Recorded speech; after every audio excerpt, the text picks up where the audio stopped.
It was one of those nights where the air felt thick, suffocating almost, as if the world itself were holding its breath.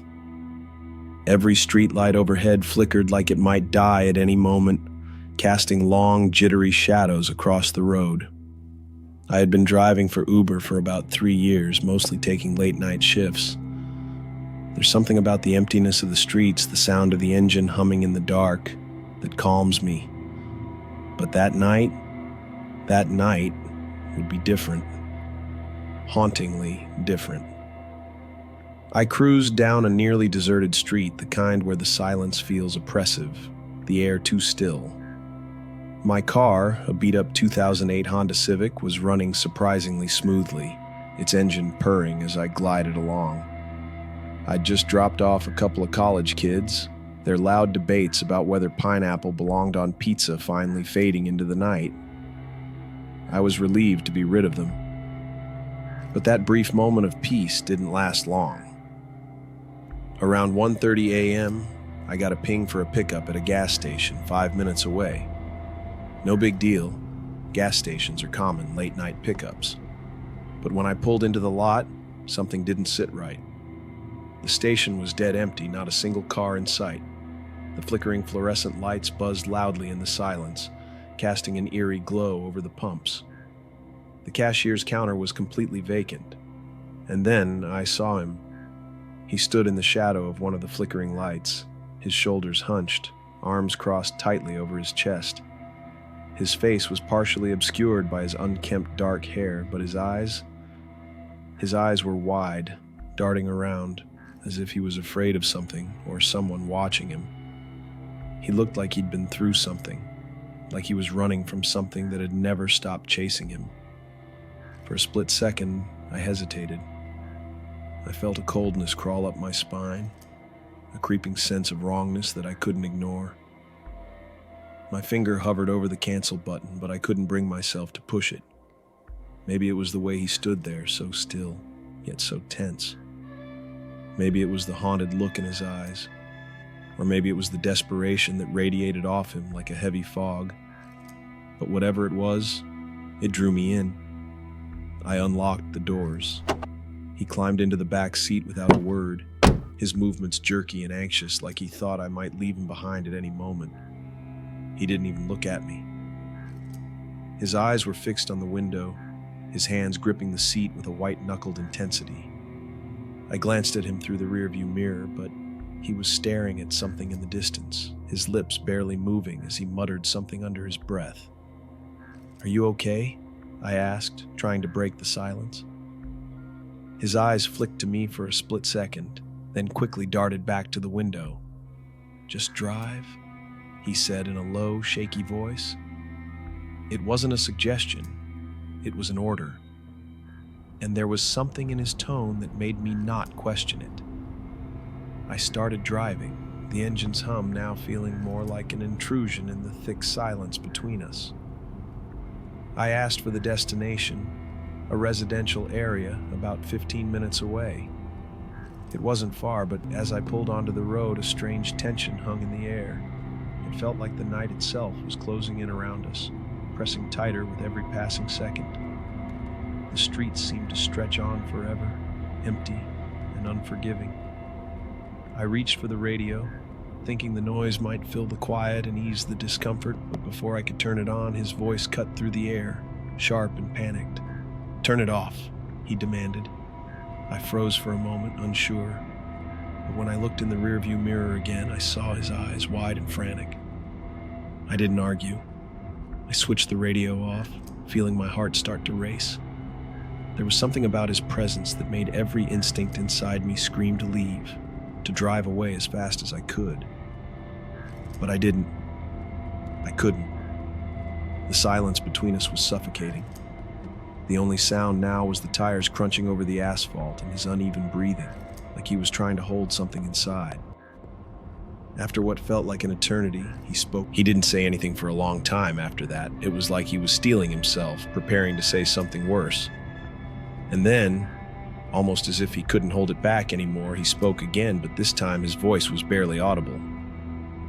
"I'm running from something," he whispered, his voice cracking. I never meant for it to go this far. I just wanted to start over, but it's been following me. It doesn't stop, and I can feel it, closer now. His words sent a chill through my body. I kept my eyes on the road, my pulse quickening. I didn't know if he was talking about a person or something more, but there was something in the way he said it. Something in his voice that told me it was real. Whatever he was running from wasn't just in his mind. "What's following you?" I asked, though a part of me regretted it. He was already looking at me in the rearview mirror, his eyes wide, wild. "I don't know," he said, his voice low and shaking. "But I feel it. I can hear it sometimes. Always behind me, always just out of reach. It's not human." I wanted to ask more. I wanted to understand what he meant. But the words stuck in my throat. A sudden, sharp cold swept through the car, like the temperature had dropped by several degrees in a split second. I glanced at him in the rearview mirror again, but now his eyes weren't on me. He was staring straight ahead, a deep, haunted expression on his face. His fingers trembled against the seat, and his lips moved like he was speaking to someone or something that wasn't there. "I can't escape it," he muttered, more to himself than to me. "It's too late." My heart thudded in my chest. Something was horribly wrong, but I couldn't bring myself to stop the car. I didn't know what I was afraid of more, what he was running from, or the chilling sensation that something was already closing in on us. When we finally reached his destination, he didn't thank me. He just quietly muttered something under his breath as he slowly opened the door. He hesitated before stepping out of the car, his eyes scanning the shadows around him. I watched him as he walked to the house, his movements stiff, like he was afraid to look behind him. The door of the house creaked open, just enough for him to slip inside, and then he was gone. I sat there for a long time, staring at the empty house, the silence pressing in on me from all sides. It was too quiet. It felt like the night itself had grown darker, as if something was watching me. I drove away slowly, my heart still racing, my hands gripping the wheel. But as I drove down the empty streets, I couldn't shake the feeling that something was following me too. Something just out of sight, lurking in the shadows. Something cold. I never saw him again. But sometimes when I drive late at night through the deserted streets, I can't shake the feeling that the shadow I saw that night didn't disappear. It followed him, yes, but it might still be out there, waiting. And it might be waiting for me too. Every time the streetlights flicker as I drive, I hear the faintest whisper, a breath on the wind. "You're next."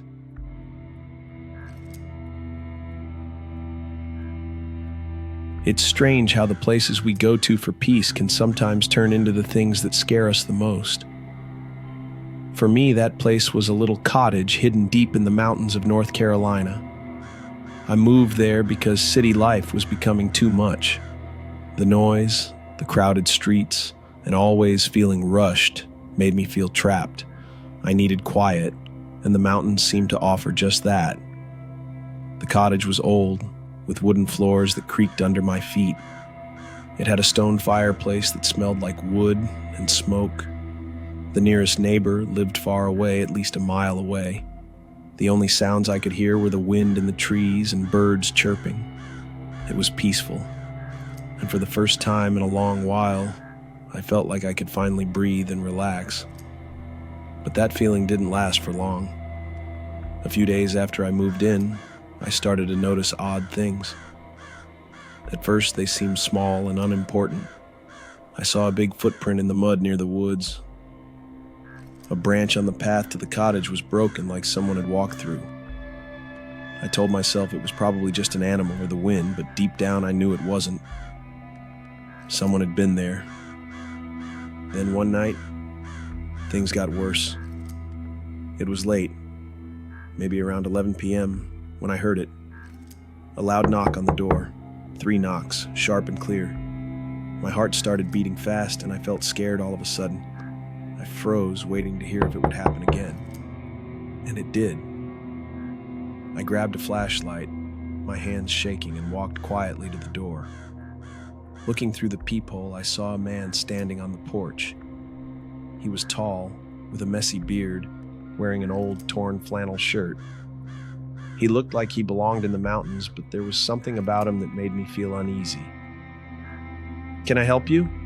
I asked, trying to sound calm, but my voice was shaking. He didn't answer right away. Instead, he just stared at the door for a moment. Then he finally spoke in a low voice, like he was trying to sound friendly. "Just checking on you. Ain't many folks out here this time of year." His words sounded kind, but his voice felt off. Something in the way he spoke made me feel uncomfortable. "I'm fine," I said, trying to be firm. "Thanks for checking." He nodded slowly, then turned and walked away into the darkness. I watched him disappear, my heart still racing. I hadn't realized it, but I had been holding my breath the whole time. The next few days were quiet, but something felt wrong. It felt like someone was watching me. I started locking the doors at night, even though I hadn't done that before. I even bought pepper spray, though I wasn't sure I'd even be able to use it if I needed to. Then one night, it happened again. I woke up to the sound of footsteps on the porch. I lay there in bed, my heart pounding so loud I thought the person outside would hear it. The footsteps stopped, and everything was silent. But then, there came a sound that sent chills through me. Scratching. It started soft, like someone lightly dragging their nails across the door. But it got louder, more forceful, like someone was trying to claw their way inside. My hands shook as I grabbed my phone and dialed 911. I could barely hold it because I was so scared. The operator said help was on the way, but it felt like hours before I finally heard the sirens. By the time the police came, the scratching had stopped. They searched the house and outside, but found nothing. No footprints, no broken windows, no signs of anything strange. They told me it was probably just an animal, but I knew better. Animals don't knock on doors. A week later, I couldn't stay there any longer. I packed my things and left the cottage. I was too scared to stay after everything that happened. But even now, years later, I can't stop thinking about that man and the sound of scratching on the door. I don't know who he was or what he wanted. All I know is this. Sometimes the places we run to for peace can end up being the places that haunt us the most. Some places are better left behind, buried in the past, never to be visited again. Because sometimes, when we think we found safety, we might have just found something much worse. My name is Adam, and my girlfriend Emily and I have been together for 3 years. We met as freshmen at Stanford University, which has been my dream school since I was a little kid. Neither of us are from California, we're both from Ohio. Emily is from Cincinnati, and I'm from just outside Columbus. I think that's part of why we were drawn to each other.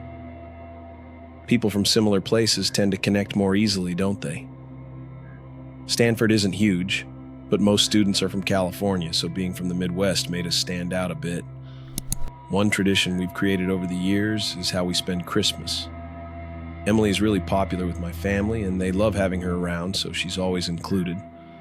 Since her house is just a 2-hour drive from mine, we split Christmas between our two families. We decided early on that we'd spend Christmas Eve with my family, who celebrate that night, and then drive through the night to her house for Christmas Day. Until I met Emily, I didn't even know that most families celebrate Christmas Day, not Christmas Eve. But the part of Christmas I enjoy the most isn't even Christmas Eve or Christmas Day. It's the late-night drive between my family's house and Emily's. It's become its own special tradition, something we both really look forward to. The first time we did it is still one of my favorite memories with her. The drive from my house to Emily's is mostly back roads, which means there aren't many cars, especially since we're doing it so late at night. The route is quiet, just fields, trees, and the occasional farmhouse. It feels like the world is asleep, and we have it all to ourselves.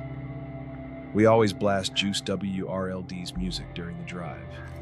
I know it sounds a little cringy, but his music became a shared obsession for us since we first met, and singing along together feels so special. It's like we're in sync. This past Christmas Eve started like any other. After a nice evening with my extended family, we packed up the car around midnight and hit the road. The snow was falling lightly, and the roads were completely deserted. We had the heat cranked up and the music blasting, making everything feel perfect. But then something happened that changed everything. I was driving along when my phone rang. It was an unknown number, and I was immediately annoyed. Who would be calling this late? I ignored it, assuming it was just another scam call. Those things are constant these days. Emily made a joke about how committed those call center workers must be to be making calls on Christmas, and we laughed about it. But a few minutes later, my phone rang again. Another unknown number. I was irritated, but I let it go to voicemail. Emily raised an eyebrow and glanced at me, but didn't say anything. I showed her the phone screen and said it was another unknown number. She gave me a confused look and said, "That's so weird?" I didn't respond, I just shrugged. A couple of minutes later, my phone rang again and I was seriously annoyed. I grabbed it, ready to tell whoever it was to stop calling. I could tell Emily was startled by my sudden movements. In hindsight, I probably overreacted, but I was so tired of these calls. I answered sharply, practically growling into the phone, expecting a scam script. Instead, I was met with silence. I turned up the volume on the car to try to drown out the weird feeling, but then I noticed faint static on the other side of the line. Just as I was about to hang up, I heard a man's voice. It wasn't anyone I knew. He said calmly and conversationally, "Hello, Adam." I almost swerved off the road in surprise. I didn't know what to say. I was too shocked to respond, my whole body starting to itch from nervousness. Before I could even process the situation, the man started reciting personal information. He knew my full name, my address, and other private details about my life. Things no stranger should know. I wanted to pull over immediately, but I just kept driving, almost in a trance. After a tense pause, I finally managed to speak.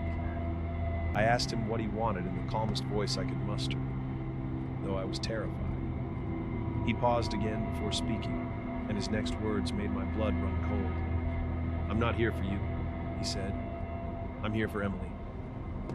At that moment, hearing Emily's name felt 100 times more terrifying than hearing my own. Emily's face showed the same shock and fear I felt. I immediately blurted out, "I don't know an Emily. You must have the wrong number." The man chuckled darkly and then said, "She's sitting right next to you." That was too much for me. I immediately pulled over to the side of the road, my hands shaking so badly I could barely hold on to the steering wheel. I was about to speak when Emily suddenly reached over and hung up the phone. I was stunned.